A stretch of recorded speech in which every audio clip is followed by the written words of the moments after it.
Bom, galera, queria conversar com vocês, fazer um vídeo aqui um pouco diferente, discutir um assunto que eu acho importante. A gente tem que aproveitar esse momento aí do título da Libertadores do Fluminense e olhar um pouco para dentro. É muito grave o que está acontecendo com o Vasco. Ou a gente muda rápido, a gente precisa rápido voltar a ganhar título, e a gente tem que iniciar essa arrancada já não sendo rebaixado esse ano, e as probabilidades disso acontecer são enormes, porque tá muito feio pra gente, cara, tá muito esquisito. O tempo tá passando, passaram-se 23 anos, a gente só ganhou uma Copa do Brasil, e nessa brincadeira caiu 4 vezes, jogou a Série B 5 e pode cair pela quinta e jogar a Série B 6.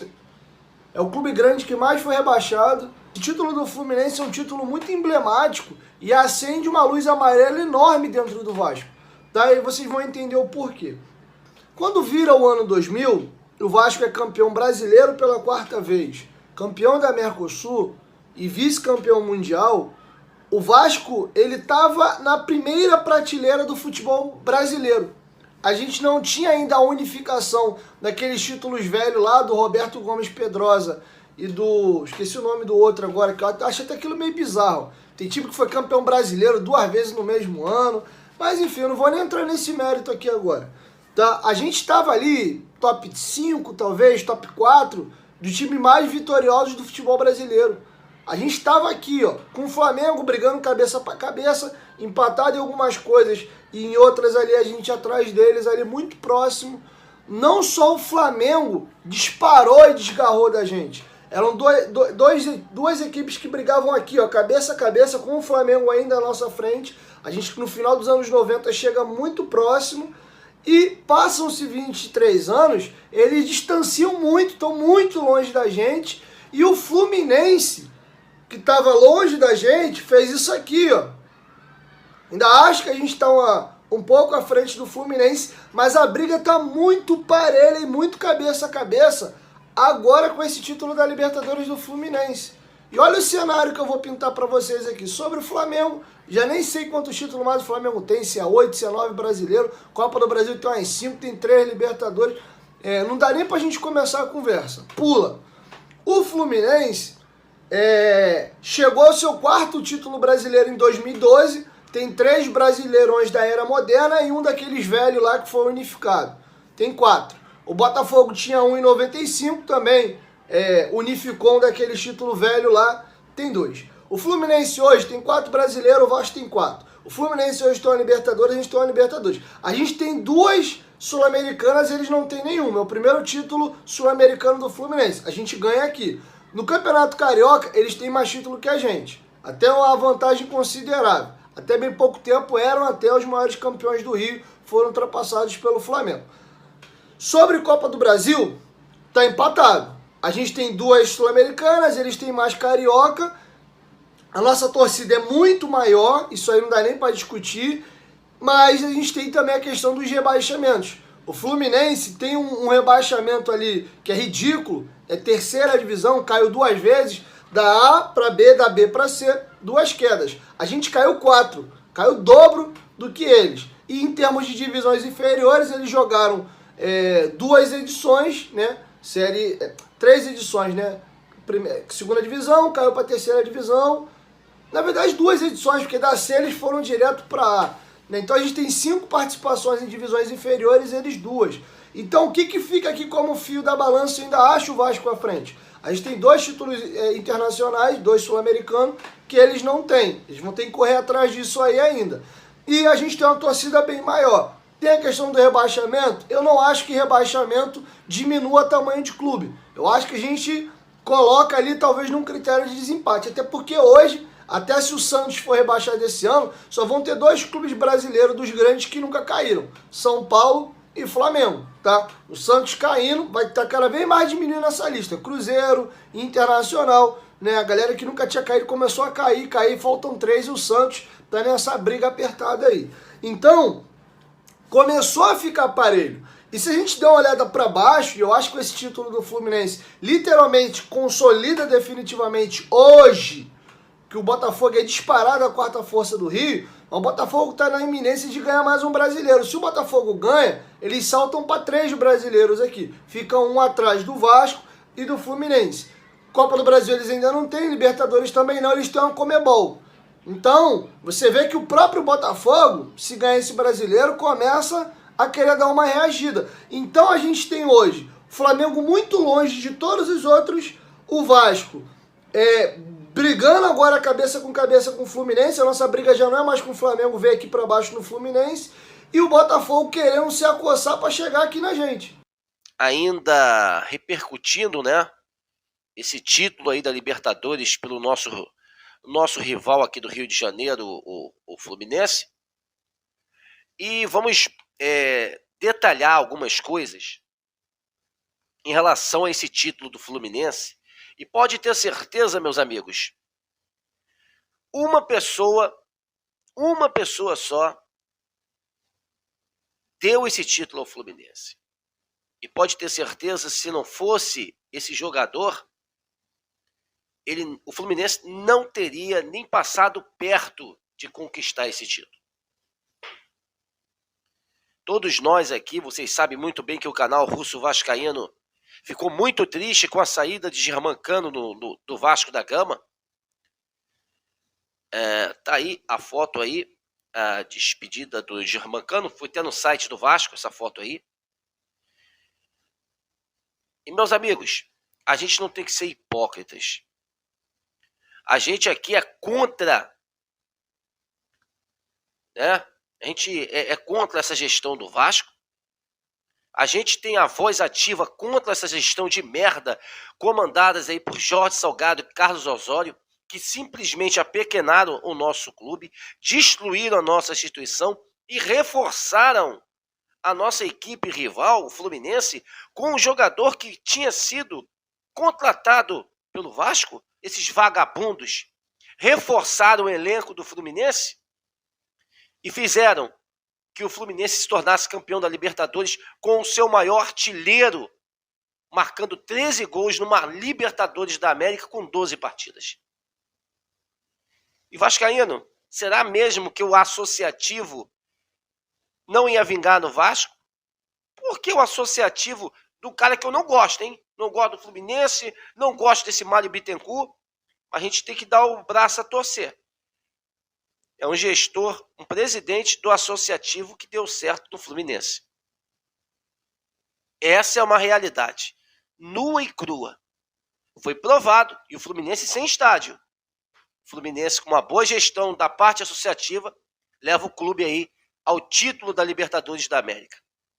Meus amigos, pensem muito bem. Se ontem o Fluminense ganhou o título, os culpados são essa gestão de merda do Vasco, que cederam praticamente de graça Germancano, que queria ficar no Vasco. Ele não queria nem aumento de salário, ele queria até manter o salário, mas que pagasse a ele, coisa que o Vasco não pagou até hoje. E por isso ele saiu do Vasco da Gama e foi pro Fluminense. O Fluminense não é bobo, não é otário, né? Foi lá e pegou o nosso grande jogador que foi contratado aí pela gestão do Campelo, e o que o Salgado e o senhor Adriano Mendes e Osório desfizeram e reforçaram o elenco do Fluminense para se tornar campeão da América, igualando ao Vasco. Salve, rapaziada, sejam bem-vindos a mais um giro de notícias do nosso Vascão.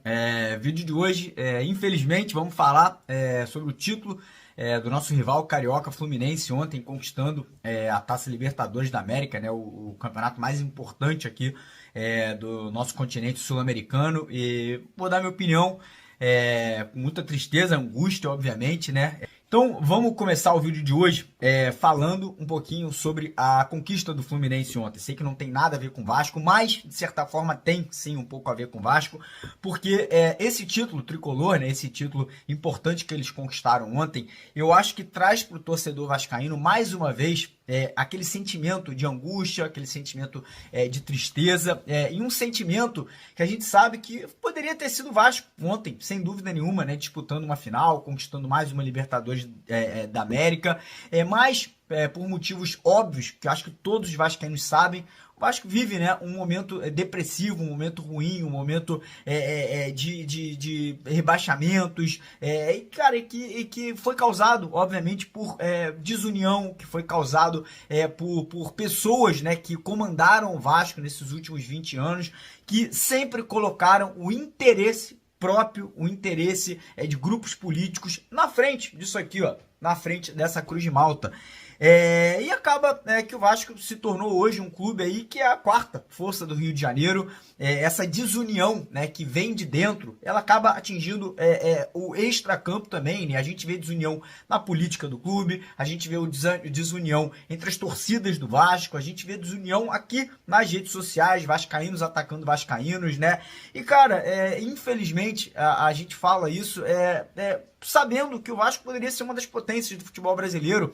Nós temos aí uma das maiores torcidas, uma das torcidas que mais entrega para o clube em questão de ida a jogos, compra de materiais esportivos, associações em massa, mas infelizmente essa desunião, esse interesse em sempre colocar a pessoa ou grupos políticos sempre em primeiro lugar e nunca colocar a Cruz de Malta, nunca colocar o nosso clube como deveria ser tratado, né? Acabou levando o Vasco nessa situação complicada. E para piorar, ontem, né, a gente viu um Fluminense sendo campeão de uma Libertadores com um atacante, o Germancano, que foi descoberto para o futebol brasileiro pelo Vasco, foi trazido para jogar no Brasil pelo Vasco. E há 2 anos atrás, o atual presidente Jorge Salgado, que para mim é o pior, mais uma vez, repito aqui, o pior presidente da história do Clube de Regatas Vasco da Gama, deu um depoimento, deu uma entrevista falando que Germancano era um jogador muito caro.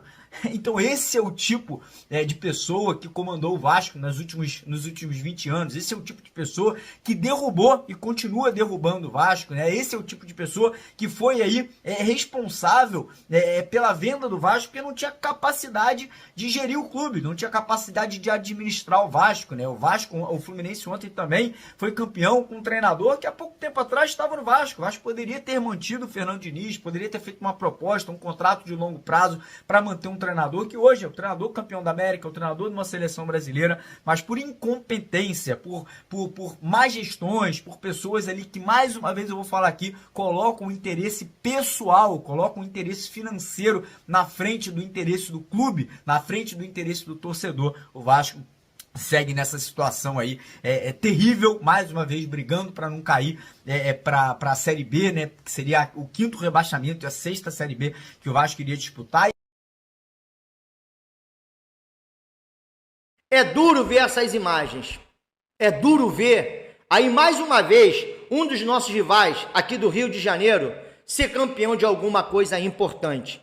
É claro que eu sequei, é claro que eu não queria que o Fluminense fosse campeão da Libertadores, perdesse o selo de Virgem das Américas. E aí o Fluminense campeão e a gente olha, sabe, e começa a se perguntar, será que é tão difícil fazer uma gestão profissional? Será que é tão difícil entrar alguém competente dentro do Clube de Regatas Vasco da Gama para poder fazer o mínimo? Porque se os caras lá, tá? Porque eu tenho muitos asteriscos contra o Mário Bittencourt, ele defende lá ao lado dele e muitas das vezes usa alguns tipos, sabe, de fala para querer me irritar, principalmente quando vem querer falar sobre o Vasco da Gama e o Maracanã. Mas como eu disse, o cara tá defendendo o lado dele. Mas se a gente for parar para pontuar sobre capacidade, sobre profissionalismo e competência, o cara pegou o Fluminense lá, falido, não tinha nem dinheiro para viajar. E não me interessa o que ele fez, eu não tô aí para essa porra. Porque muitas das vezes aqui só se prega a porra do cenário de terra arrasada. E a gente vive 23 anos de pessoas incompetentes, pessoas sem capacidade. E eu tô pouco me fudendo para que lado político tu torce. Eu tô pouco me ferrando se você endeusa político ou não. Ah, eu já apoiei, achei que era a melhor solução. Mas quando a gente olha para um todo, que a gente chega à conclusão, são 23 anos de regresso, são 23 anos de briga, são 23 anos de picuinha, são 23 anos buscando poder pelo poder e querendo sentar no caralho da cadeira, mas ninguém faz porra nenhuma. Tivemos um ano sabático em 2011 e depois foi só degradação institucional, degradação esportiva e até degradação moral, porque o torcedor vascaíno não aguenta mais passar vergonha. E esse final de ano, meu irmão, você pode ver de repente o Botafogo ser campeão e eu vou até torcer pro Faísca ganhar, sabe? Porque, cara, não tenho nada lá contra a galera do Faísca, meu pai é botafoguense. Entendeu? Eu até entendo lá o desespero dos caras, só não pode ganhar do Vasco, meu irmão, na segunda-feira. O resto eu tô pouco, aí também me fu. Mas aí você vê, né? Aí o Flu C, sendo campeão de Libertadores, Flamengo vira e mexe, tá ganhando Libertadores, Copa do Brasil. E sabe o que a gente faz de melhor? É cair pra Série B e brigar. Brigar agora pelos 30%. Eu quero saber quando esses filha das putas vão entender que enquanto eles não sentar, acabar com essa porra dessa indiferença, sabe, essa palhaçada, e ali pegar o clube e olhar para o clube como ele merece, um clube gigante, de história gigante, de torcida gigante, enganjada, apaixonada, a gente não vai sair dessa merda. Eu queria saber como é que estava a cara dos políticos e dos politiqueiros, quando lá o John Kennedy meteu o gol, não, melhor, quando eles viram essa cena aí, agora o Fluminense levantando taça de Libertadores dentro da porra do Maracanã. Irmão, vai ficar para a história. O primeiro time carioca que ganhou uma Libertadores dentro do Maracanã. E a gente? Vamos estar aqui mais um fim de ano fazendo continha. Igual agora o Bahia tá jogando, nem sei quanto que tá. Torcendo pro Bahia tomar uma taca do Grêmio. Torcendo lá pro Cruzeiro, de repente, tomar uma taca do Internacional, ou o Internacional tomar uma taca do Cruzeiro. Torcendo que o Cuiabá venha vencer a porra do Santos. Sabe pra quê? Pra tu não passar um ano de merda. Porque prometeram que você não iria mais sofrer. E aí tá provado que não precisa de porra de SAF. Com SAF ou sem SAF, com a empresa que a gente acha suspeita ou não, se tiver pessoas sérias, responsáveis, vascaínas, que coloquem o Vasco em primeiro lugar, a gente tem tudo pra voltar à época de ouro. Porque o Calçada não fez nada demais. Só pacificou o clube, trouxe o Eurico naquele determinado momento e o Vasco foi campeão da porra toda, bem dizer. E aí, quando é que vocês vão tomar vergonha na cara?